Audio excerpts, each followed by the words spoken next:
नमस्कार दोस्तों, तो स्वागत है आप सभी का हमारे इस यूट्यूब चैनल अपना स्टडी में। दोस्तों, आज के इस वीडियो में हम क्लास 10th का ऑब्जेक्टिव प्रश्न को देखने वाले हैं। इस ऑब्जेक्टिव प्रश्न में आपका हिंदी का चैप्टर नंबर दूसरा है, जिसका नाम है विष का दांत। तो इसमें 35 क्वेश्चन को देखेंगे और आज करेंगे। तो आप लोग सभी क्वेश्चन को एक एक कर आज करते जाइएगा और वीडियो को लाइक करके चैनल को सब्सक्राइब कर लीजिएगा और अपने दोस्तों को भी शेयर कीजिएगा। तो चलिए हम वीडियो को शुरू करते हैं। तो आपका फर्स्ट नंबर प्रश्न है फर्स्ट नंबर प्रश्न है, विष के दांत शीर्षक कहानी के कहानीकार कौन है। तो इसके कहानीकार कौन है, तो अगर इसका जवाब आप लोग को पता है तो उसका जवाब आप कमेंट बॉक्स में दे सकते हैं। तो अगर नहीं जानते हैं तो वीडियो को लाइक कर दीजिए। तो इसका करेक्ट जवाब हो जाएगा Nalin Vilochan Sharma. Option number D correct हो जाएगा। ऑप्शन नंबर डी, आप लोग ऑप्शन नंबर डी में टिक लगाइए। उसके बाद नेक्स्ट प्रश्न है 2 नंबर प्रश्न है, गिरधर लाल कौन है। तो गिरधर लाल कौन है, तो यह है मदन का पिता। ऑप्शन नंबर बी करेक्ट हो जाएगा। मदन का पिता गिरधर लाल जो था वह कौन था, तो वह मदन का पिता था। आप लोग सभी को रखते जाइए। ऑप्शन नंबर बी करेक्ट हो जाएगा। उसके बाद नेक्स्ट प्रश्न है 3 नंबर प्रश्न है, मदन ने कासू के कितने दांत तोड़ डाले थे। तो मदन ने कासू को कितने दांत तोड़ डाले थे, तो वह 2 दांत तोड़ दिया था। अगला 2 दांत। ऑप्शन नंबर सी करेक्ट हो जाएगा। ऑप्शन नंबर सी आप लोग याद रखते जाइए। सभी प्रश्न VVI प्रश्न है, आपको एग्जाम में यह प्रश्न आएगा ही आएगा। उसके बाद नेक्स्ट प्रश्न है 4 नंबर प्रश्न है, नलिन विलोचन शर्मा के पिताजी का क्या नाम था। तो नलिन विलोचन शर्मा के पिताजी का क्या नाम था, तो इसका नाम क्या था, तो आप लोग बताइए क्या था इसका पिता का क्या नाम था। तो इसके पिता का नाम था Ratnavati Sharma. Option number C correct हो जाएगा, रत्नावती शर्मा। उसके बाद नेक्स्ट प्रश्न है 5 नंबर प्रश्न है, नलिन विलोचन शर्मा के कहानियों में किसके तत्व समग्रता से उभर कर आए।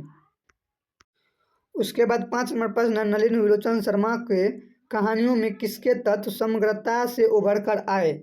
या किसके तत्व समग्रता से उभर कर आए थे, तो वह आए थे मनोवैज्ञानिकता। ऑप्शन नंबर बी करेक्ट हो जाएगा। 5 का ऑप्शन नंबर बी आप लोग याद रखते जाइए। उसके बाद नेक्स्ट प्रश्न देखते हैं 6 नंबर प्रश्न है, मोटर कार को किससे खतरा हो सकता था।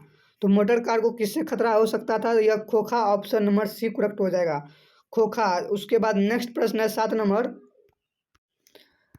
Number most very very important प्रश्न है, खोखा खोखी किस भाषा का शब्द है। तो यह एग्जाम में पूछा जाता है, खोखा खोखी किस भाषा का शब्द है। तो यह है बांग्ला का। ऑप्शन नंबर सी करेक्ट हो जाएगा, Bangla. Option number C correct हो जाएगा। बांग्ला में अपने बच्चों को खोखा या खोखी, अपने बच्चे या बच्चियों को खोखा या खोखी के नाम से भी उसको बुलाया जाता है। तो इसलिए बांग्ला का भाषा हो जाएगा। ऑप्शन नंबर सी करेक्ट हो जाएगा। आप लोग याद रखते जाइए। उसके बाद नेक्स्ट प्रश्न है 8 नंबर प्रश्न, ऐसे ही लड़के आगे चलकर गुंडे चोर डाकू बनते हैं यह पंक्ति कहानी के किस पात्रा ने कही है। तो इस प्रश्न को फिर से पढ़िए, क्या बोल रहा है प्रश्न में। ऐसे ही लड़के आगे चलकर गुंडे चोर डाकू बनते हैं, यह पंक्ति कहानी के किस पात्रा ने कहा था। तो यह कहा था सेन साहब ने। ऑप्शन नंबर ए करेक्ट हो जाएगा, सेन साहब। वह खोखा जो था, खोखा के पिता थे सेन साहब। ऑप्शन नंबर ए करेक्ट हो जाएगा। सेन साहब की पत्नी ने बोली थी कि ऐसे ही लड़के आगे चलकर गुंडा चोर और डाकू मवाली बनते हैं, वह सेन साहब की पत्नी ने बोला था। ऑप्शन नंबर ए करेक्ट हो जाएगा। उसके बाद नेक्स्ट प्रश्न है 9 नंबर प्रश्न है, खोखा खोखी का अर्थ है। तो खोखा खोखी का अर्थ क्या होता है, तो यह बच्चा और बच्ची हो जाएगा। ऑप्शन नंबर ए करेक्ट हो जाएगा। ऑप्शन नंबर ए आप लोग याद रखते जाइए सभी प्रश्न को। उसके बाद नेक्स्ट प्रश्न है 10 नंबर प्रश्न है, विष के दांत का ऑब्जेक्टिव क्वेश्चन। उसके बाद 10 नंबर प्रश्न है, खोखा का क्या नाम था। तो खोखा का क्या नाम था, तो इसके नाम था kasu. Option number A correct हो जाएगा, कासू। कासू को ही खोखा कहा जाता है। यह कासू किसका बेटा था, तो यह सेन साहब का बेटा था, सेन साहब का। और मदन जो था वह किसका बेटा था, तो वह गिरधर लाल का बेटा था।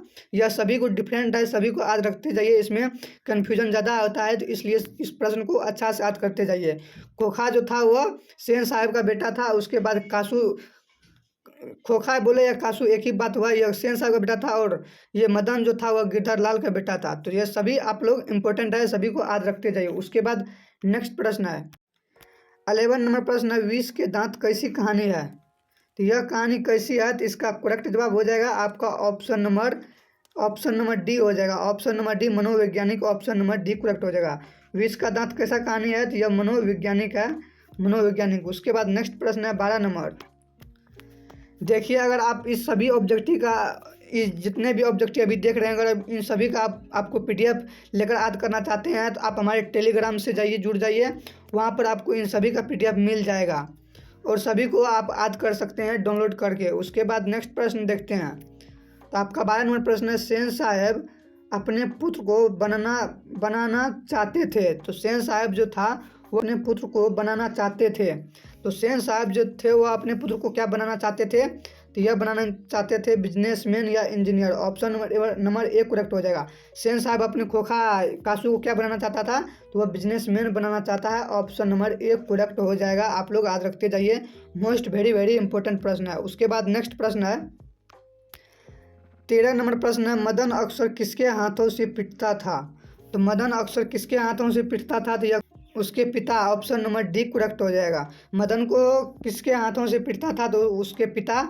ऑप्शन नंबर डी करेक्ट हो जाएगा। उसके बाद नेक्स्ट प्रश्न है 14 नंबर। 14 नंबर प्रश्न है, नलिनी विलोचन शर्मा के पिता का क्या नाम था। तो इसके पिता का क्या नाम था, तो इसके पिता का नाम था पंडित रामा अवतार शर्मा। पंडित रामा अवतार शर्मा। ऑप्शन नंबर एक करेक्ट हो जाएगा। ऑप्शन नंबर ए आप लोग याद रखते जाइए, सभी प्रश्न वेरी वेरी इंपॉर्टेंट प्रश्न है। उसके बाद नेक्स्ट प्रश्न है 15 नंबर। सेन साहब ने किससे खूब फटकार लगाई। तो सेन साहब जो था वो किसको खूब फटकार लगाया था, तो वह लगाया था मदन को, गिरधर लाल को। ऑप्शन नंबर एक करेक्ट हो जाएगा। सेन साहब जो था वह गिरधर लाल को बहुत जोर से फटकारा था उसके पुत्र मतलब मदन के खातिर। उसके बाद नेक्स्ट प्रश्न है 16 नंबर। उसके बाद 16 नंबर प्रश्न है, विष के दांत कहानी किस वर्ग के अंतर विरोधों को उजागर करती है, तो यह करती है मध्यम वर्ग को। ऑप्शन नंबर सी करेक्ट हो जाएगा, मध्यम वर्ग। उसके बाद नेक्स्ट प्रश्न है 17 नंबर। 17 नंबर प्रश्न है, कासू मदन के साथ किस खेल में शरीक होना चाहता था। तो कासू मदन के किस खेल में शरीक होना चाहता था, तो वह आपका लट्टू के खेल, लट्टू। ऑप्शन नंबर डी करेक्ट हो जाएगा। उसके बाद नेक्स्ट प्रश्न है 18 number. 18 number most very very important प्रश्न है, सेन साहब किसके व्यंग से ऐठ कर रह गए। तो सेन साहब किसके व्यंग से ऐठ कर रह गए, तो यह पत्रकार महोदय के व्यंग से, पत्रकार महोदय। ऑप्शन नंबर एक करेक्ट हो जाएगा। उसके बाद नेक्स्ट प्रश्न है 19 नंबर। मदन की उम्र क्या थी। तो मदन की उम्र क्या थी, तो इसका उम्र था मात्र 5-6 वर्ष। ऑप्शन नंबर एक करेक्ट हो जाएगा। मदन का जो उम्र था वह मात्र 5 से 6 वर्ष था, 5 से 6 वर्ष था। उसके बाद नेक्स्ट प्रश्न है 20 नंबर प्रश्न है, मदन किसका पुत्र था। तो मदन किसका पुत्र था, तो यह आपका गिरधर का पुत्र था। ऑप्शन नंबर बी करेक्ट हो जाएगा, गिरधर। मदन जो था वह किसका पुत्र था, तो वह गिरधर का पुत्र था। उसके बाद नेक्स्ट प्रश्न है 21 नंबर। नलिनी विलोचन शर्मा पटना विश्वविद्यालय के हिंदी विभाग के अध्यक्ष कब बने। तो यह कब बने थे, तो यह 1959 ईस्वी को बना था। ऑप्शन नंबर डी करेक्ट हो जाएगा। उसके बाद नेक्स्ट प्रश्न है 22 नंबर। नलिनी विलोचन शर्मा का जन्म कब हुआ था। तो नलिनी विलोचन शर्मा जो है लेखक, उसका जन्म कब हुआ था, तो इसका जन्म हुआ था 18 फरवरी 1916 ईस्वी को। 18 फरवरी 1916 ईस्वी को हुआ था किसका, नलिनी विलोचन शर्मा का जन्म। उसके बाद नेक्स्ट प्रश्न है, उसके बाद 23 नंबर प्रश्न है, नलिनी विलोचन शर्मा की मृत्यु कब हुई थी। तो नलिनी विलोचन शर्मा का मृत्यु हुआ था 12 सितंबर 1961 ईस्वी को। ऑप्शन नंबर एक करेक्ट हो जाएगा। आप लोग याद रखते जाइए, सभी ऑब्जेक्टिव को धूमधार मचा के याद करिए, आपको एग्जाम में सभी प्रश्न पूछा जाएगा। उसके बाद नेक्स्ट प्रश्न है 24 नंबर। नलिनी विलोचन शर्मा का जन्म कहाँ हुआ था। तो नलिनी विलोचन शर्मा का जन्म कहाँ हुआ था, तो इसका जन्म हुआ था बंदरघाट पटना में हुआ था, Bandarghat Patna. Option number C correct हो जाएगा। उसके बाद नेक्स्ट प्रश्न है 25 नंबर प्रश्न है, दृष्टिकोण किसकी रचना है। तो दृष्टिकोण किसकी रचना है, तो यह हो जाएगा Nalini Vilochan Sharma. Option number B correct हो जाएगा। उसके बाद नेक्स्ट प्रश्न है 26 नंबर। उसके बाद 26 नंबर प्रश्न है, लड़कियां क्या है, कठपुतलियों है, किससे इस बात पर गर्व है। तो यह किससे इस बात पर गर्व है, तो यह था माता पिता को। ऑप्शन नंबर डी करेक्ट हो जाएगा। माता पिता को लड़कियां क्या है, तो कठपुतलियां है, यह माता पिता को गर्व है। उसके बाद नेक्स्ट प्रश्न है 27 नंबर। ये 27 नंबर प्रश्न है, कौओं की जमात में शामिल होने के लिए कौन ललक गया। तो कौओं की जमात में शामिल होने के लिए कौन ललक गया? तो यह हंस हंस ऑप्शन नंबर बी करेक्ट हो जाएगा। उसके बाद नेक्स्ट प्रश्न है 28 नंबर। किसके अनुसार सेनों ने सिद्धांतों को भी बदल लिया? तो किसके अनुसार सेनों ने सिद्धांतों को भी बदल लिया? तो वह खोखा के अनुसार ऑप्शन नंबर बी करेक्ट हो जाएगा। उसके बाद नेक्स्ट प्रश्न है, सेन साहब की कितनी लड़कियां थी? तो सेन साहब की कितनी लड़कियां थी? तो इसको 5 लड़कियां थी, ऑप्शन नंबर सी करेक्ट हो जाएगा, 5। एग्जाम में पूछा जाता है यह प्रश्न। उसके बाद नेक्स्ट प्रश्न है 30 नंबर। तो 30 नंबर प्रश्न आपका लास्ट प्रश्न है, सोफर शब्द का क्या अर्थ है? तो सोफर शब्द का अर्थ क्या होता है? तो यह होता है driver. Driver option number D correct हो जाएगा। तो इस प्रश्न में हम 30 क्वेश्चन को कवर कर लिए हैं। तो अगर आप लोग को अभी तक याद नहीं हुआ है तो एक बार वीडियो को फिर से देख लीजिए और सभी प्रश्नों को याद कर लीजिए। तो मिलते हैं अगले वीडियो में, तब तक के लिए जय हिंद जय भारत।